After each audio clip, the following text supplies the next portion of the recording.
탈북민 출신으로 10여 년간 탈북민들을 섬기며 복음 전파에 힘쓰고 있는 한민족 사랑교회에 다녀왔습니다. 대한예수교장로회 통합총회가 한 달도 채 남지 않은 가운데 신정호 목사가 부총회장에 단독 입후보했습니다. 총회 운영안과 주요 공약을 들어봤습니다.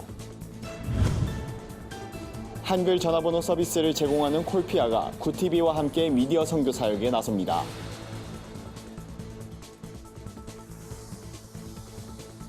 안녕하십니까. 구티비 뉴스입니다. 탈북민 출신인 최바울 목사가 같은 탈북민들을 복음으로 품겠다는 비전으로 설립한 한민족 사랑교회. 최근 재정난이 심해지면서 교회 문을 닫을 위기에 처했는데요. 저희 데일리 굿뉴스를 통해 딱한 사정이 보도된 이후 많은 분들이 온정의 손길을 보내와 고비를 넘겼다고 합니다. 구티비 특별기획 복음이 희망이다. 이번 시간엔 한민족 사랑교회를 소개합니다. 진은희 기자입니다. 2010년부터 탈북민을 섬기며 복음도 전하는 최바울 목사. 아이들을 포함해 20여 명의 탈북민이 최 목사를 통해 날마다 하나님의 따뜻한 사랑을 경험합니다. 북한 특수부대원 출신인 최 목사도 탈북 과정에서 숱한 위기를 겪었기에 탈북민의 고충을 모른 척할 수 없었다고 말합니다. 저는 탈북민들을 통해서 복음을 전하고 있습니다. 그래서 그들을 제가 가슴에 품게 된 거는 저 자신도 저희 집사람도 탈북자니까 같은 탈북민으로서 동질감이 생기는 거예요. 그래서 그분들이 한국 사회를 모르기 때문에 먼저 나온 저희들이 그들에게 다가가서 어려운 점이 있으면 이제 물질적으로도 도와주고 한국 사회에 대해서 잘 모르니까 같이 이제 쇼핑도 해주고 은행도 같이 가고 그러면서 대화를 나누면서 주님의 사랑을 전합니다. 북한과 달리 더 이상 숨죽이지 않고 마음껏 찬양할 수 있다고 여겼던 이곳에도 위기가 찾아왔습니다. 교회 임대료를 내지 못해 길거리로 내몰리게 된 것입니다. 다행히 한민족 사랑교회의 안타까운 사연이 구티비가 발행하는 데일리 굿뉴스를 통해 전해지면서 후원의 손길이 이어졌습니다. 일면식도 없는 여러 교회 성도들의 기도와 도움으로 한민족 사랑교회를 지킬 수 있었습니다. 보시다시피 교회 환경도 굉장히 열악하고 또 교회 사정도 많이 안 좋아요. 그럼에도 불구하고 사모님이나 목사님이나 진짜 너무 어려운 사람들을 위해서 물심양면으로 잘 챙겨주시고 하나님의 은혜로 지켜낸 예배당엔 찬양이 흘러 넘칩니다. 반주자도 없지만 성도들이 가진 달란트로 하나님께 영광을 돌립니다. 오랫동안 공산주의 이념과 주체 사상에 젖어 있던 탈북민들도 주님의 사랑을 경험하고 변해갑니다. 남한에서 외롭게 지내는 이들에게 주일은 말씀으로 위로받고 정겨운 고향 음식도 나눌 수 있는 시간입니다. 최 목사는 하나님이 탈북민들을 품고 가시는 게 느껴지고 어떻게든 도우시는 주님께 감사드린다고 말합니다. 당장 예배당 문을 닫아야 하는 위기는 면했지만 도움의 손길은 여전히 필요한 상황입니다. 북한 선교의 중요성이 높아지고 있는 지금 한민족 사랑교회가 탈북민을 복음으로 품는 일에 쓰임받을 수 있도록 한국교회의 기도가 절실히 필요한 때입니다. 구티비 뉴스 진은입니다. 내달 23일 제104회 예장통합 부총회장 선거를 앞두고 부총회장 선거에 신정호 목사가 단독 입후보했습니다. 예장통합의 경우 부총회장으로 당선되면 다음 회기에서 총회장으로 추대되기 때문에 사실상 총회장 선거라 볼 수 있는데요. 27일 열린 부총회장 후보자 소견 발표회에선 총회 개혁 방안을 비롯한 주요 공약이 소개됐습니다. 신 목사는 이날 교단이 당면한 어려운 문제로부터 회복하는 데 주안점을 두겠다며 우선적으로 노회나 총회 등에서 일어나고 있는 갈등과 분쟁이 해결되도록 힘쓰겠다고 강조했습니다. 또한 고령화와 저출산 등 사회적인 위기에서 교회가 안정적으로 미래를 열어갈 수 있도록 미래 세대에 대한 지원 의지도 밝혔습니다. 신 목사와 함께 장로 부총회장 후보자로 나선 김순미 장로는 총회장과 협력하고 기도하는 일에 앞장서겠다며 특별히 총회제도 개혁을 위해 노력하겠다고 피력했습니다. 한편 소견 발표회를 앞두고 교회 세습 반대운동연대가 피켓 시위를 벌였습니다. 이들은 명성교회 세습 무효 판결은 역사적 결정이라며 교단 헌법을 수호하는 104회 총대가 되어달라고 요구했습니다. 1636 한글 전화번호 서비스를 제공하는 콜피아가 구티비 글로벌 선교방송단 사역에 동참합니다. 굿티비와 콜피아는 업무 협약을 맺고 하나님 나라를 확장하는 데 적극 협력하기로 했습니다. 콜피아는 대표 번호를 누른 뒤 기업이나 브랜드 명칭을 대면 전화가 바로 연결되는 음성인식 통화 시스템을 운용하고 있습니다. 이번 협약으로 콜피아는 앞으로 굿티비 글로벌 선교방송단으로 활동하면서 굿티비 미디어 선교 사역을 지원하게 됩니다. 굿티비는 콜피아의 주요 활동을 널리 알리는 데 힘쓸 예정입니다. 콜피아 김영민 회장은 이번 협약을 맺게 돼 뜻깊게 생각한다며 모든 단어를 전화번호로 활용할 수 있는 1636 한글 전화 서비스로 미디어 선교를 도울 것이라고 말했습니다.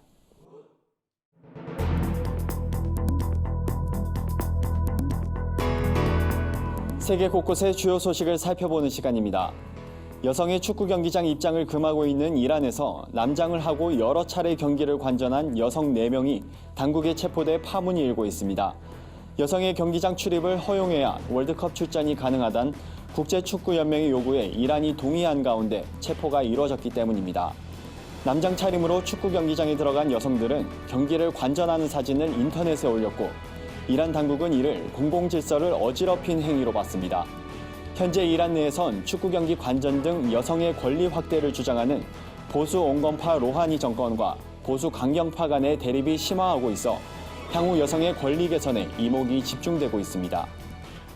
한국과 일본 간 갈등이 격화하는 가운데 일본 정부가 국제 여론전이나 타국과의 분쟁에 대응할 예산을 대폭 늘릴 것으로 알려졌습니다.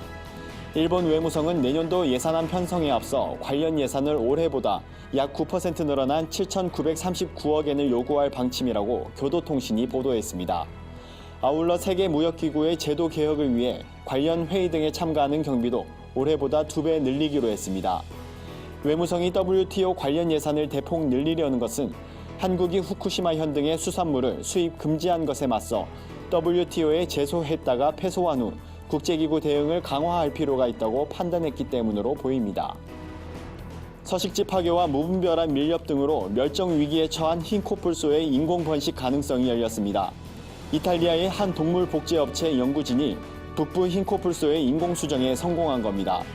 케냐에서 서식하는 암컷으로부터 10개의 난자를 확보한 연구진은 죽은 수컷의 냉동 정자를 활용해 인공 수정을 시도했고 이 가운데 7개의 난자에서 착상이 이루어졌습니다. 사실상 종의 절멸 위기 상황에서 한 줄기 희망이 솟아난 것으로 평가됩니다. 다만 이 수정란이 배아로 발전할지 여부는 좀 더 지켜봐야 한다고 업체 측은 밝혔습니다. 업체는 최소 5마리의 북부 흰코뿔소를 탄생시켜 아프리카 야생으로 돌려보내는 것을 목표로 삼고 있습니다. 인간을 닮은 휴머노이드 로봇을 태운 러시아 소유주 우주선이 국제우주정거장에 도킹하는 데 성공했습니다. 표도르로 이름 붙인 로봇을 태운 소유주 MS-14 유인 우주선은 당초 우주정거장의 포이스크 모듈에 도킹할 예정이었으나 자동 도킹 시스템 신호 증폭기에 문제가 생겨 재시도 끝에 지베즈다 모듈에 도킹했습니다.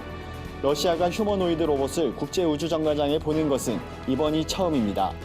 러시아는 로봇의 우주 개발 이용 가능성과 우주인 지원 역할 수행 가능성을 점검해본다는 계획입니다.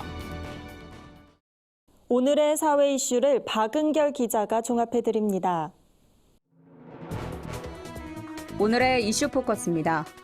일본이 28일 예정대로 한국을 백색 국가에서 제외하는 제도를 강행하면서 일본 기업들의 대한국 수출 절차가 대폭 강화됐습니다. 이에 따라 첨단 소재 전자, 해양 항공 우주 군용 품목 등 857개 품목의 대한국 수출 방식이 일반 포괄 수출 허가에서 개별 허가 또는 특별 일반 포괄 허가로 바뀝니다. 여기에 비전략 물자까지 포함하면 사실상 식품과 목재를 제외하고 거의 모든 산업에 걸쳐 새로운 규제가 적용되는 셈입니다. 더불어민주당과 정부 청와대는 소재 부품 장비 공급망의 조기 안정과 상용화를 위해 내년부터 2022년까지 3년간 정부 예산 5조 원 이상을 투입하겠다고 밝혔습니다. 피해자가 스스로 촬영한 음란 영상과 사진을 피해자로부터 건네받은 뒤 이를 피해자 허락 없이 다른 사람에게 유포했더라도 음란물 유포죄로 처벌할 수 없다는 대법원 판결이 나왔습니다. 대법원 일부는 헤어진 여자친구 A씨가 전송해준 A씨의 샤워 영상과 나체 사진을 회사 동료에게 전송한 혐의로 기소된 안모 씨에 대해 무죄를 선고한 원심 판결을 확정했습니다.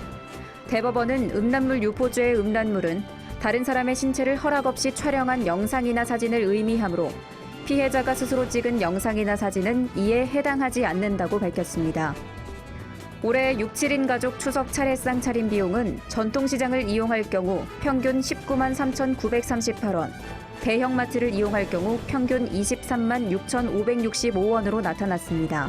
전통시장이 대형마트에 비해 약 18% 저렴합니다. 서울시 농수산식품공사가 서울시 내 전통시장과 대형마트 76곳을 대상으로 조사한 결과 전통시장 비용은 전년 대비 0.7% 상승했지만 대형마트 구매 비용은 전년 대비 6.9% 상승했습니다. 공사는 누리집에 주요 품목 가격 지수와 거래 동향을 추석 전까지 상시 제공할 예정입니다. 구티비 뉴스 박은결입니다. 글로벌 선교방송단과 함께하는 교계 소식 전해드립니다. 한국교회 총연합이 29일 서울 만리현 성결교회에서 한국교회 교육 심포지엄을 개최합니다. 발제자로는 장신대 박상진 교수, 세대로교회 양승헌 목사, 배화여대 전병식 교목실장이 나섭니다. 한국교회 공과와 교재 전시, 가정의 달 독후감 공모전 시상식도 함께 진행될 예정입니다. 한국 선교 측의 선교사들의 발자취를 살펴보는 한국 기독교 역사 투어가 내달 3일에 진행됩니다.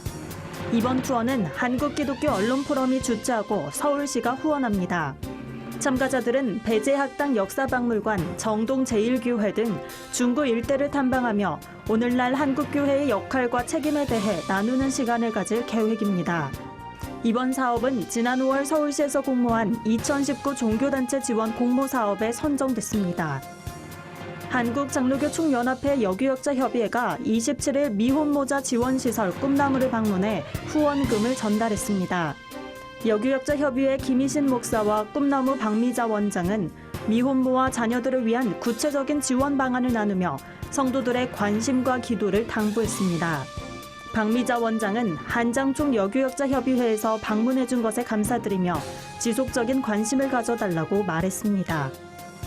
기독교 자살예방센터 라이프호프가 세계 자살 예방의 날을 맞아 내달 8일을 제7회 생명보듬주일로 지정하고 설교집과 기도문을 배포한다고 밝혔습니다. 생명보듬주일은 한국교회가 연합해 소외된 이웃을 돌보고 생명문화 확산을 위해 예배와 기도로 동참하는 주일입니다.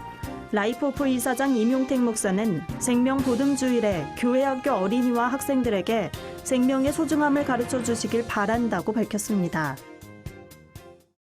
이상으로 뉴스를 마칩니다. 구티비 뉴스는 인터넷 신문 데일리 굿뉴스를 통해서도 보실 수 있습니다. 시청해주신 여러분 고맙습니다.